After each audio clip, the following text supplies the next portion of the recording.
Ça fait 6 ans que je cultive de la févrole depuis que j'ai repris la ferme, surtout les cultures. Mais c'est la première année que je fais de la févrole à consommation humaine. Ce qui m'a fait arriver à la culture de la févrole, c'est que c'est une culture très intéressante au niveau agronomique, qui arrive en fin de rotation et qui permet de fixer l'azote de l'air pour l'envoyer dans le sol grâce à ses nodosités. Et également, c'est une culture intéressante au niveau sociétal puisqu'il y a une demande pour la consommation humaine. Les graines cultivées par Christène seront ensuite acheminées dans nos silos de collecte. Ces silos vont nous permettre de nettoyer, de sécher les graines pour les rendre utilisables ensuite dans nos outils de transformation. Ce silo que nous avons construit en 2019 est situé à proximité de nos outils de transformation. C'est pour nous très important puisque ça nous permet de réduire notre empreinte écologique. Le site UFAB Ingrédients se situe dans le bassin rennais, plus précisément à Noyal-sur-Vilaine. C'est un site sur lequel nous concentrons des protéines végétales, comme le pois ou la févrole. Nous avons pour ambition de traiter 3500 tonnes de graines à l'année. Les graines arrivent sur le site, elles sont nettoyées finement afin d'écarter la présence de céréales à l'intérieur de nos lots à réception. Par la suite, pour réaliser la première phase de séparation, nous réalisons un broyage grossier afin de collecter pour une partie les coques et pour l'autre partie les amandes. Une fois cette opération réalisée, les coques sont stockées en big bag pour alimenter nos usines d'aliments du bétail. Le second travail consiste à broyer très finement par étapes de micronisation nos amandes afin de séparer les protéines des amidons. Sur ce site, nous sommes très attentifs à la qualité et la sécurité alimentaire des produits.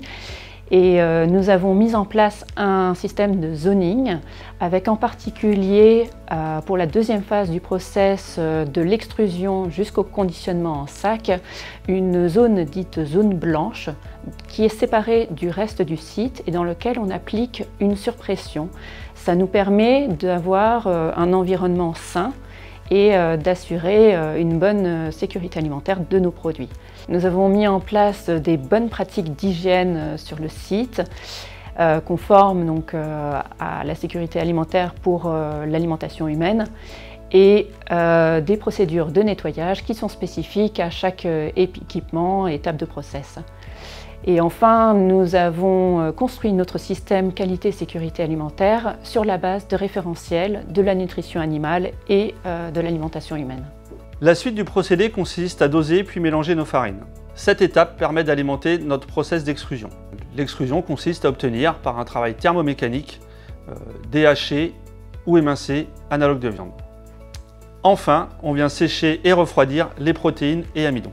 Nos ingrédients sont conditionnés en sac. Les quantités peuvent varier suivant la demande du client.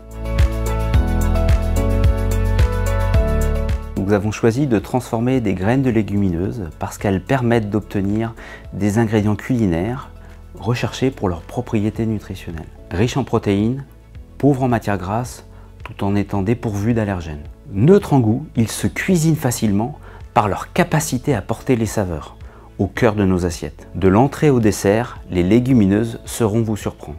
Les ingrédients à base de légumineuses sont recherchés pour répondre aux enjeux d'une alimentation saine et durable, car la culture, la conservation et la transformation sont économes en ressources. Cette usine s'inscrit dans un projet plus global de diversification des productions végétales.